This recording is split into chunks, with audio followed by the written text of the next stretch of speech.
에베소서는 바울 사도께서 기록한 내용이죠. 에베소서 6장 어찌 보면은 에베소 전체의 마지막 부분, 결론 부분에 해당하는 내용들이에요. 자, 이 결론에 해당하는 내용들이 우리 신앙생활하는 성도에게 주어지는 메시지가 굉장히 깊다라는 것이죠. 그래서 바로 앞장에서 그리스도와 연합의 결과로 나타난 성도들의 영적 투쟁을 다룬 내용이 오늘 말씀입니다. 그리스도와 연합한다는 것은 어떤 추상적인 개념이 아닙니다. 우리가 처한 현실에서 이루어져가는 것으로서 성도와 성도의 일상입니다. 그리고 성도가 소속된 교회와 성도가 살아가는 사회, 그리고 크게 보면 국가 속에서 그리스도의 뜻을 드러내기 위해서 우리가 입어야 할 것, 그게 바로 하나님의 전신갑주라는 것이죠. 오늘 말씀, 이 전신갑주, 이것은 일반적으로 군인들이 입는 것이에요. 완전 무장이라고 하잖아요. 자, 무장을 하고 모든 그 전투 태세를 갖추고 몇 킬로 행군 그런 게 있잖아요. 육군, 저는 공군을 갔다 와서 그건 없었어요. 그러나 저는 또 나름대로 그 나라에 충성을 하고 왔습니다. 바로 전신갑주를 입는다는 것, 전쟁터에서 살아남기 위해서 군인의 온 몸을 무장하는 것입니다. 자, 군인, 지금 저는 군인을 이야기하고 있습니다. 우리가 알아야 될 것은요, 군인과 군중은 다르다는 것입니다. 자, 군인은 직업입니다. 군인이 자기가 마땅히 해야 될, 그리고 군중은 해도 되고 안 해도 되는 게 군중이에요. 전쟁터에서 바로 자기의 생명을 바쳐가면서 싸우는 게 군인이라는 것입니다. 그런데 군중은요, 마음을 쉽게 열기도 하고 쉽게 닫기도 하는 게 군중입니다. 그래서 군중심리라고 이야기를 하잖아요. 어찌 보면 대중문화라는 것이 이런 군중심리들이 쌓여서 대중문화가 되기도 합니다. 그래서 이 군중심리라는 게 꼭 나쁜 것만은 아니고요. 일반적으로 군중이 바로 군인보다는 더 모든 일에 적극적인 것은 아니다라는 걸 제가 지금 이야기 드리는 것입니다. 그 군중은요, 예수님께서 예루살렘에 입성하실 때에 그들의 마음은 순간적으로 감동을 받았습니다. 그래서 자기들의 겉옷을 걷어서 예수님이 나귀를 타고 오시는 그 앞에 깔기도 했고, 그 다음에 종려나무 가지를 흔들면서 예수님을 맞이했던 자, 호산나 다윗의 왕이여라고 외쳤던 그들이 바로 군중들이죠. 그들 대부분의 사람들은 바로 예수님께서 갈보리 언덕에서 고난을 받으실 때, 그때는 또 마음이 변했습니다. 예수님 향하여 야유를 퍼붓기도 하고 십자가의 고난을 오히려 당연하게 받아들인 자들. 그래서 군중은 약하여 쉽게 뭉쳐지기도 하지만 쉽게 흩어지기도 한다는 것. 자, 우리는 군중입니까? 군인입니까? 그리스도의 군사라는 용어가 있잖아요. 바로 군사는요, 고도로 훈련된 조직입니다. 자기의 생각이 있을지라도 상관의 명령에 의해서 또는 나라의 부르심에 의해서 순종하고 따르는 특성이 있습니다. 제국은 적들로부터 공격을 막아내거나 적들을 이기기 위해서 바로 최강의 군인을 육성하는 것입니다. 군인들에게는 가장 힘든 훈련을 마땅히 통과해야 될 의무가 있어요. 그래서 땀을 흘리는 자는 전쟁터에서 피를 적게 흘리고, 바로 땀을 흘리지 않는 자는 전쟁터에서 무엇을 흘려야 돼요? 피를 흘리는 것이죠. 그래서 나라는 최정의 강군을 육성하는 것, 이게 바로 군인이 되는 것입니다. 그래서 군인에게는 나라에서 가장 좋은 장비, 전신갑주를 제공하고 승리하게 하는 것이잖아요. 이번에 이 미국과 이란과의 전쟁에서 그는 한 대령이 어찌 보면은 비행기에서 탈출했잖아요. 그랬는데 거기 이란에 갇혔잖아요. 그 한 사람의 군인을 구출하기 위해서 몇백억의 돈을 쏟아부었죠. 그리고 비행기가 뭐 몇십 대가 뜨고 완전하게 모든 군사력 최고의 최신의 기술의 모든 군사력을 동원해서 그 한 사람을 찾기 위해서 바로 이란 한복판으로 투입된 것이죠. 왜? 군인 한 사람이 중요하기 때문에. 그래서 군인 한 사람을 구하기 위해서 많은 비용을 지불했다. 이게 바로 전신갑주라는 거예요. 우리 성도는 어떻습니까? 우리는 하나님의 전신갑주를 입어야 되는 것이죠. 바울 사도께서 전신갑주를 입으라고 했던 표현은요, 당시 로마 군인들이 착용했던 복장을 비유해서 성도들에게 교훈하고 있는 내용입니다. 로마 병사들이 적들과 싸워 이기기 위하여서 그들의 나라에서 제공한 전신갑주를 입는 것처럼 성도들 역시 마귀와 싸우기 위해서 하나님의 전신갑주를 입어야 된다는 것입니다. 자, 마귀가 누구일까요? 어떤 사람들이 이야기해도 마귀가 신이다 이렇게 이야기하고 있어요. 뭘 몰라도 한참 모르죠. 신, 남학신이나 어디 뭐 나이키 신이나 이런 신에 불과하죠. 그거는 신이 아니죠. 하나님을 배신한 천사죠. 천사가 능력이 있어요. 그 능력이 자기 자신에게 주어진 능력을 가지고 하나님을 배신하고 자기가 왕노릇하는 거, 이게 마귀죠. 일명 사탄이라고도 하고, 그 마귀가 바로 하나님을 대적합니다. 그리고 바로 하나님의 사람들을 못 살게 보는 것이죠. 그래서 하나님의 일을 방해하는 것, 바로 그 중심에 마귀가 있다는 걸 우리는 알아야 됩니다. 마귀가 있어서 세상이 혼란스러워지는 거예요. 마귀가 있어서. 자, 마귀가 어떠한 모습으로 세상을 어지럽힐까? 우리가 가장 잘 알 수 있는 것, 첫 번째, 공산주의잖아요. 공산주의 이론이 얼마나 좋은가 몰라요. 그래서 일본으로 유학 같은 우리나라 그런 사람들의 90% 이상의 지식인들이 공산주의 책을 읽고 지상나고 있네 하고는 공산주의라 찬동했잖아요. 카프라는 걸 조직하고 그 속에 가입됐잖아요. 그런데 결과가 어땠어요? 많은 사람들이 월북하고 갔다가 북한에 가서 어땠어요? 다 총살당했잖아요. 너희들이 그곳에서 투쟁을 해야 되지 왜 이곳까지 왔니 하면서 다 죽였잖아요. 숙청했잖아요. 공산주의입니다. 그들은 평등합니까? 아니죠. 평등의 언어는 쓰지만 실제 모든 사람들을 짓밟고 있잖아요. 무소불위의 권력을 가지고 있잖아요. 그래서 인민들을 못살게 굴고 자기 통치에 발톱아래 꽉 쥐어짜고 통치 몇십 년간, 이게 마귀의 강대라는 것입니다. 또 우리 사회에서는 어떤 모습으로 나타날까요? 조직폭력 얼마나 무섭습니까? 테러 조직, 다 이런 것들이 마귀의 소행들이죠. 마귀에 감염된 자들이 하는 것이죠.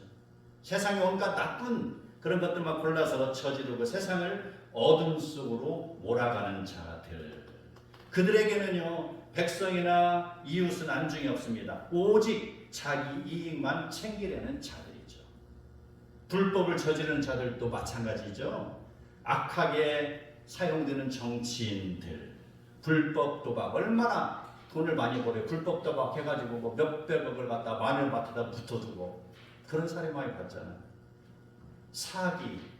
사기꾼들이 얼마나 많은 줄 알아요? 우리나라 사기공화국이래요. 일본보다 사기치는 사람이 10배가 많답니다. 왜 그렇게 법이 무는지 모르겠어요. 그 사람들이 1,000만 원을 사기치면 2,000만 원을 걷어들여야죠. 사기치겠습니까? 안 치겠습니까?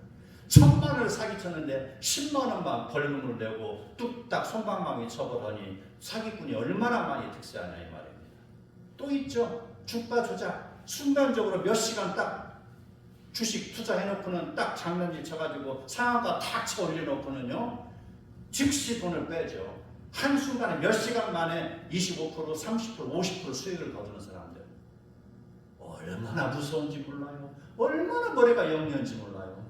참으로 그들은 얼마나 영리가 쥐는 안 나는가 모르겠어요. 너무나 머리 쓰다 보면 쥐가 나야 할 텐데 쥐도 안 나는 거 보니 참 이상하죠.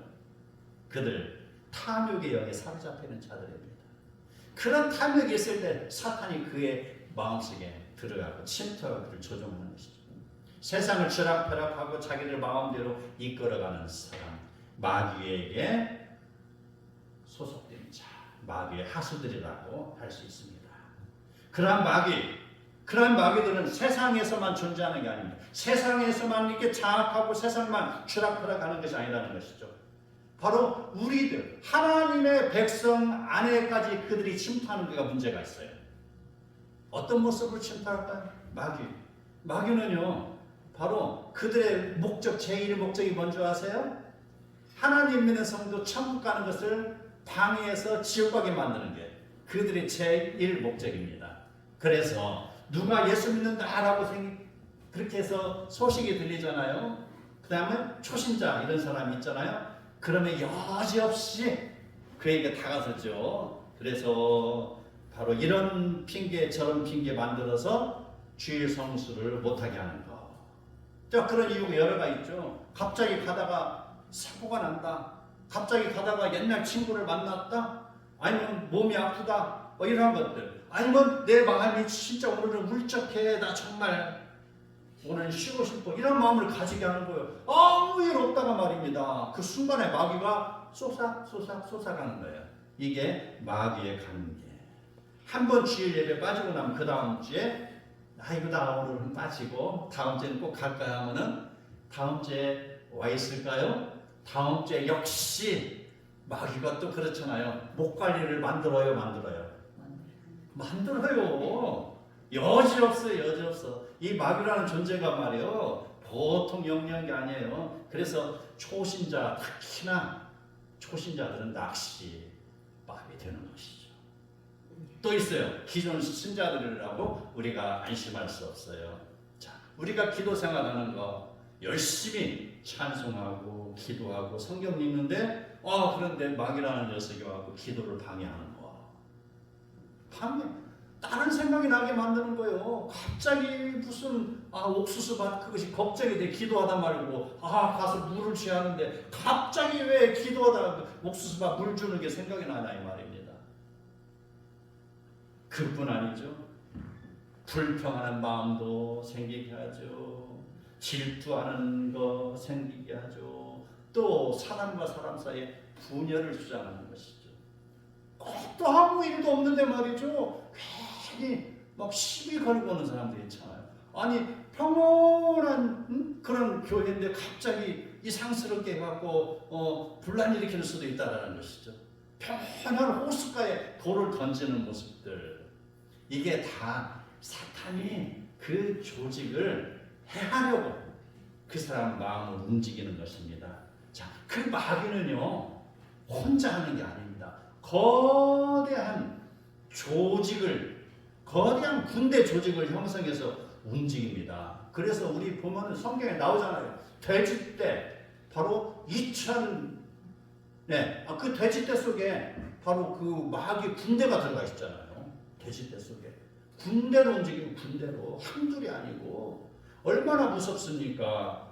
그런 마귀에 대해서 우리가 틈을 보여서는 되겠습니까? 안 되겠습니까?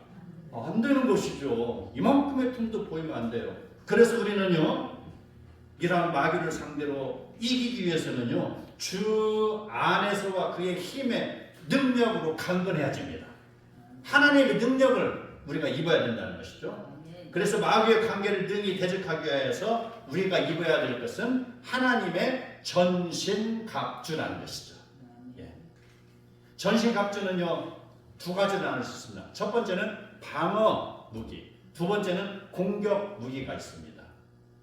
그래서 우리는 성경에 나옵니다. 그런즉 우리는 서서 진리로 허리띠를 띠고 의의 흉배를 붙이라고 했습니다.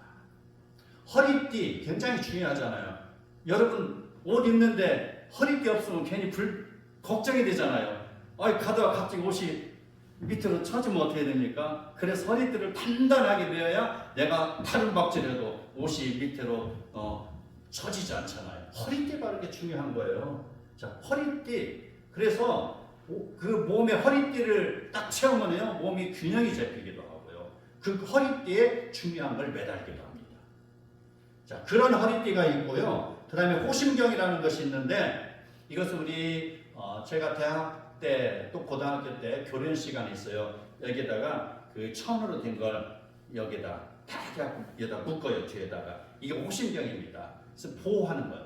가슴을 보호하는 거. 그래서 바로 가죽이나 이런 것으로 보호하기도 하죠. 이게 바로 호신경이라는 거. 그래서 진리의 허리띠를 띠고 의의 흉부를 붙여라, 이렇게 방어의 그런 무기를 우리에게 알려주고 있습니다. 진리의 허리띠를 띈다는 것은요, 바로 하나님을 향한 집중된 마음을 가지라는 것이죠.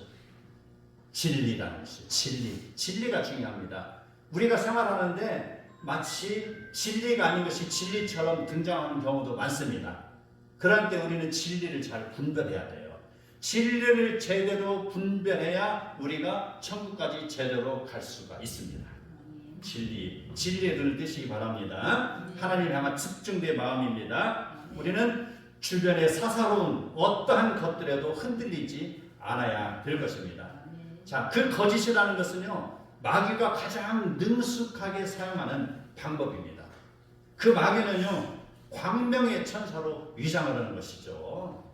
마치 내가 광명의 천사인 것처럼 위장을 많이 하는데, 제가 사업을 많이 해서 어찌 보면은요, 그 사람들 얼굴을 보면 거의 다 맞춘다고 생각했어요.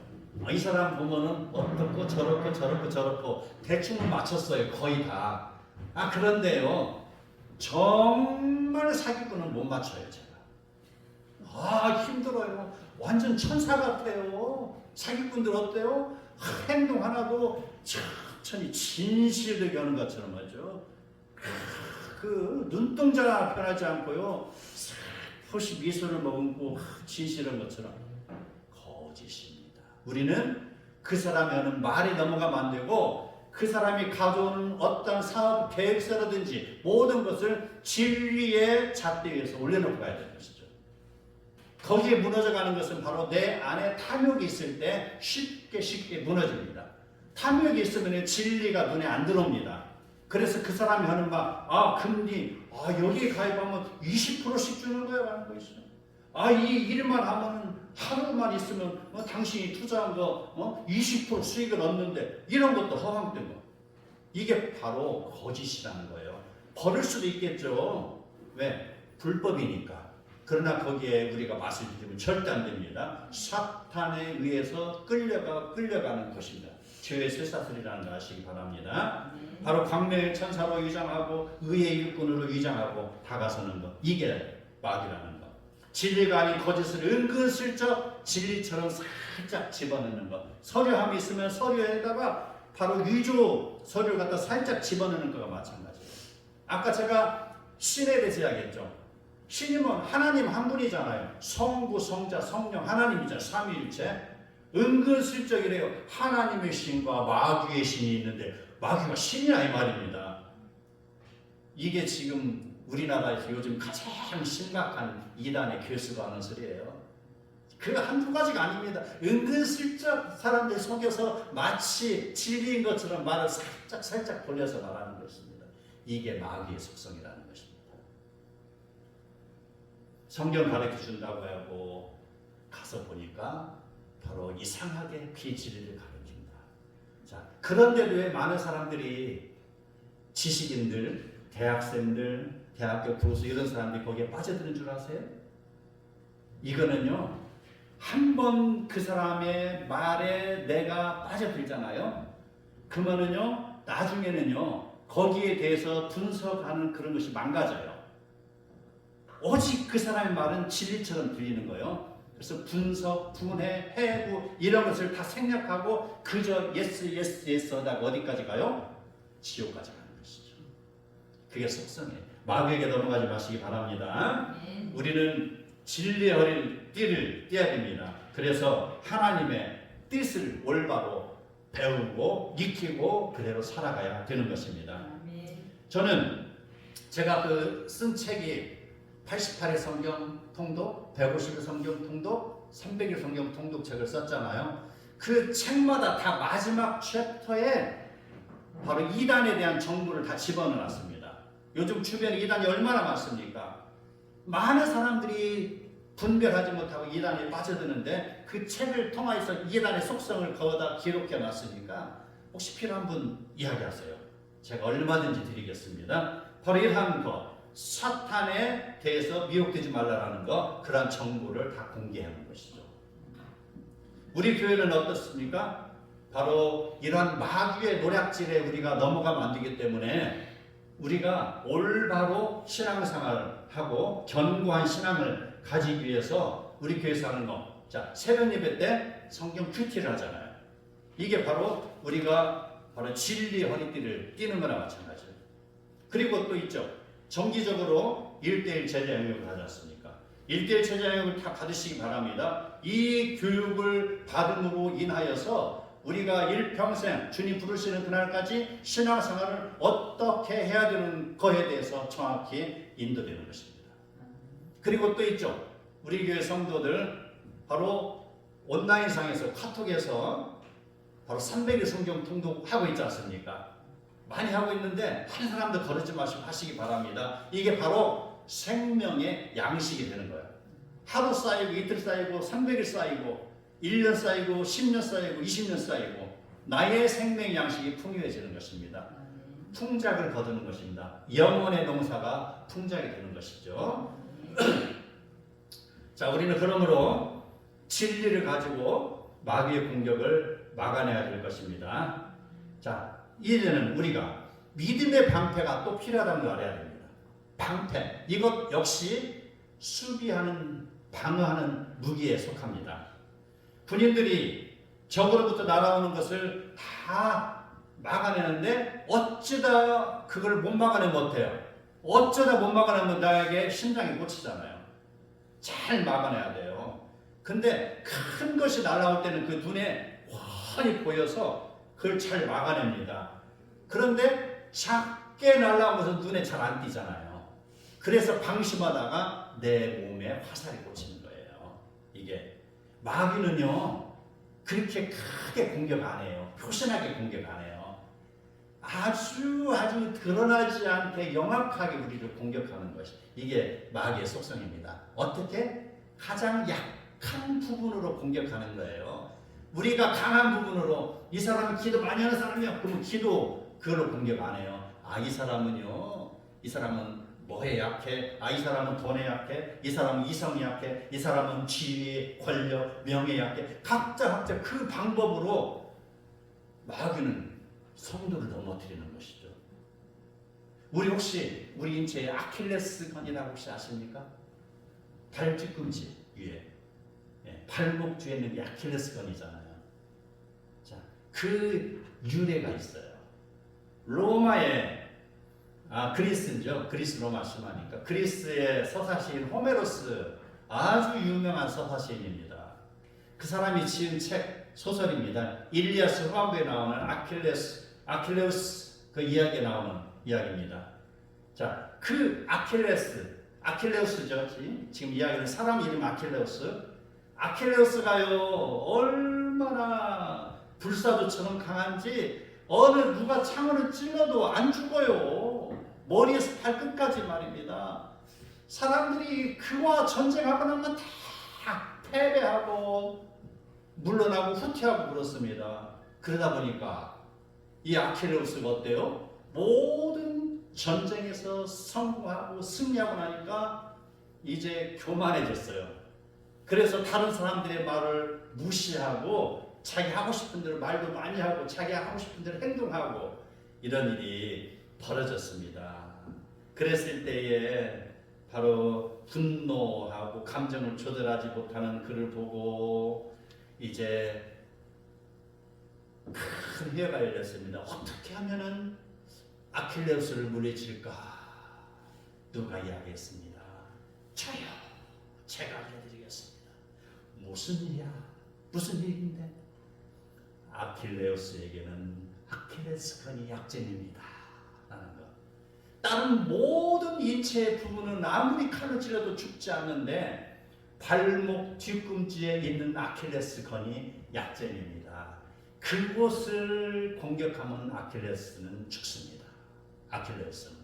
그래서 그 말대로 바로 트로이 왕자 파리스가 활을 쐈습니다. 활을 쏘아가지고 슉 해가지고 쫙 했더니 아킬레스의 발목 뒤 아킬레스건이 맞고 거기에서 죽었다는 것이죠. 가장 약점을 노리는 것이죠. 어느 이렇게 힘센 근육 이런 걸 노리는 것이 아니죠. 가장 약한 부분을 노려서 쏘니까 그거를 물리쳤다. 사탄, 마귀가 그렇다는 것이죠. 바로 성도들의 약한 부분을 공격합니다. 강한 부분을 절대 공격 안 해요. 가장 약한 부분을, 취약한 부분을 골라서 공격하는 것. 우리는 구원받은 성도이지만 살아가는 무대가 세상인 걸 알아야 됩니다. 그 속에서 함께 살고 웃고 울고 교육도 받고 사귐도 하고 경제활동도 하고 지위, 명예도 가집니다. 그러한 과정에서 누구에게나 취약한 부분이 있습니다. 돈에 눈이 멀었죠. 그 다음에 명예와 권력에, 어떤 사람은 음란에 눈이 멀고 어떤 사람은 자기의 성격을 통제하지 못하고 욱하는 그런 마음들, 그런 참으로 많은 다양한 그런 성격을 소유하고 있죠. 바로 마귀는 각자에게 맞는 것으로 그를 공격한다는 것. 마귀는 절대로 그 사람 강한 거 공격하지 않는다는 거 아시기 바랍니다. 바로 그럴 때마다 우리는 어떻게 해야 돼요? 바로 믿음의 방패를 가지고 막아내야 된다. 그렇죠? 하나라도 이거를 놓치면 안 되는 것입니다. 믿음의 방패를 가지고 온 몸을 다 막아내야 되는 것. 그래야만이 그 화살을, 불화살을 우리가 피할 수가 있습니다. 약한 부분을 마귀에게 노출시키지 마시기 바랍니다. 새벽마다 순간마다 하나님 말씀 묵상하고 찬송하고 기도함으로 우리의 능력을 바로 하나님의 능력으로 바꾸시기 바랍니다. 믿음의 방패를 사용함으로 마귀들이 쏘는 모든 불화살을 소멸시키기 바랍니다. 이제 우리는 공격 무기를 알아야 됩니다. 공격 무기는 바로 구원의 투구를 쓰라고 했고요. 바로 성령의 검을 들으라고 했습니다. 자, 구원의 투구를 쓴 자마다 성령의 검을 들으라고 했어요. 그건 뭐예요? 예수 그리스도를 믿는 자마다라는 거예요. 구원의 투구를 쓴다는 것은요, 우리의 생각이 하나님이 기뻐하시는 생각이 되는 것이고요. 하나님의 은혜를 입고 구원에 이르는 성도들의 모습을 구원의 투구를 썼다고 표현하고 있어요. 그런 자마다 성령의 검을 들으라고 명령하였으니, 우리 지난주 설교 기억하십니까? 에스겔 37장에 나왔던 해골 골짜기에서 일어났던 일. 하나님의 말씀을 선포하고 나니까 성령께서 그에게 들어갔다고 했습니다. 그랬을 때 마른 뼈에 힘줄이 생기고 살이 오르고 가죽이 덮인 일을 우리가 볼 수 있습니다. 그리고 또 대해냈을 때 그 위에 생기가 임한 것을 봅니다. 하나님의 말씀이 들어가는 곳마다 성령의 역사가 일어나는 것. 이게 바로 성령의 검을 가지고 있는 것이죠. 우리는 하나님의 말씀을 근거로 구원받았습니다. 구원받은 순간부터 하나님의 말씀을 통하여 성령의 검을 부여받은 것입니다. 우리는 성령의 검을 잘 활용해야 될 것입니다. 검에 녹이 쓸어 있으면 날이 무뎌집니다. 제 역할을 제대로 못합니다.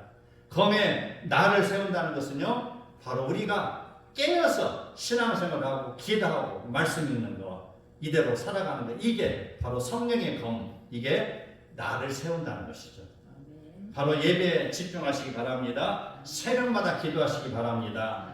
3일 예배, 금요 예배, 주일 예배 다 오셔서 순간순간마다 바로 하나님과 소통하며 성령의 검을 날카롭게 다루시기 바랍니다. 새로 만든 검은 쓸수록 무뎌지지만 성령의 검은 쓸수록 날카로워집니다. 우리는 압니다. 바로 성령의 검을 준비해서 영적 전쟁에서 승리해야 한다는 것을 알아야 됩니다. 어떠한 마귀의 공격이 올지라도 이 성령의 검을 휘두르시기 바랍니다.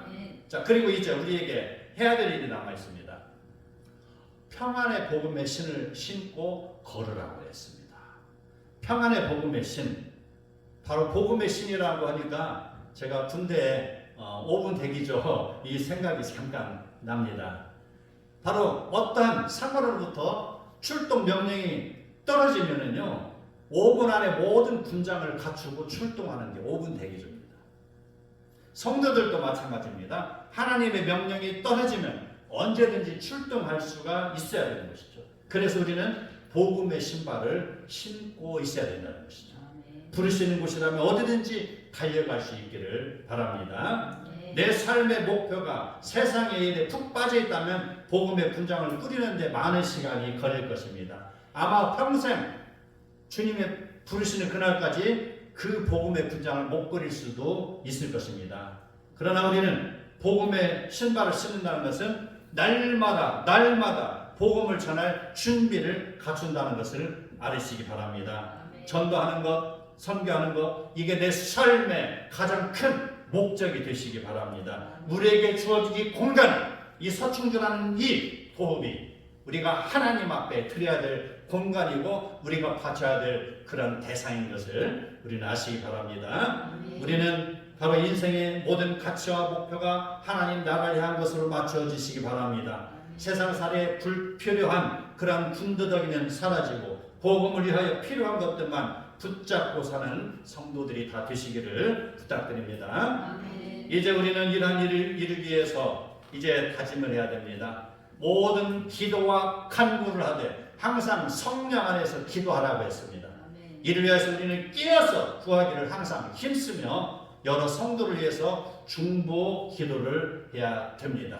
우리가 나를 위해서 기도할 때 나에게 주어지는 그러한 성령의 능력이요, 그것보다 우리가 남을 위해서 중보 기도할 때 성령이 주어진 기쁨과 능력은 더 배가 되는 걸 아시기 바랍니다. 우리는요 바로 이러한 것을 위하여서 씨를 뿌려야 될 것입니다. 씨를 뿌리지 않으면 결실을 기대할 수 없습니다. 공부하지 않는 학생이 좋은 학교에 지나갈 수 없는 것, 기도하지 아니하는 사람 영적 전쟁에서 승리할 수가 없다는 것 우리는 알아야 됩니다. 우리는 성경을 통해서 많은 것을 배웠습니다. 여호수아가 아말렉과 싸울 때 어땠습니까? 그를 위해서 중보 기도하는 모세의 기도가 있었습니다. 눈에 보이는 승리 뒤에는 늘 눈에 보이지 않는 기도에 눈물이 뿌려져 있는 것을 우리는 알아야 될 것입니다. 나의 기도가 없으면 어떻게 됩니까? 내 스스로가 알죠. 그 다음에 또 기도가 없으면 어떻습니까? 다른 사람이 나를 아는 것이죠. 그리고도 기도가 없으면 어떻게 됩니까? 세상이 나를 알아봅니다. 사탄이 알아보는 것이죠. 나의 기도가 없으면 가정이 뚫립니다. 교회가 뚫립니다. 그리고 나라가 무너집니다. 사탄은 지금도 거짓을 통하여서 하나님을 바라보는 눈을 멀게 하고 있습니다. 우리는 이제 알아야 됩니다. 우리는 군중이 아니라 군대의 군인인 것을 알아야 되시기 바랍니다. 하나님 나라를 갖고 가는 일에 적극적으로 나아가는 그런 그리스도의 군사가 다 되시기를 축복합니다. 우리는 모두가 진리의 허리띠를 띠고 몸의 균형을 잡으시기 바랍니다. 흔들리지 않는 믿음을 가지시기 바랍니다. 예배드리는 삶을 통하여 성령의 검을 잘 준비함으로 우는 사자와 같이 덤벼드는 마귀를 무너뜨리고 나의 가정을 지키시기 바랍니다. 교회를 지키시기 바랍니다. 하나님이 나를 이루기 위하여 깨어있으므로 영적 전쟁에서 승리하는 성도들이 다 되시기를 축복합니다. 아멘.